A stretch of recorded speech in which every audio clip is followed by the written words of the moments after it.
It's likely that you'll want to access a network using a USB-C device. Perhaps you want to use the internet in a hotel or a classroom, but there's no Wi-Fi or the wireless connection is weak.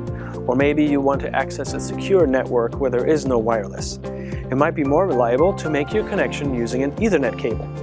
To do that, you'll need a USB-C to Gigabit Ethernet adapter. At one end, this compact adapter has a port for an Ethernet cable that connects to your network.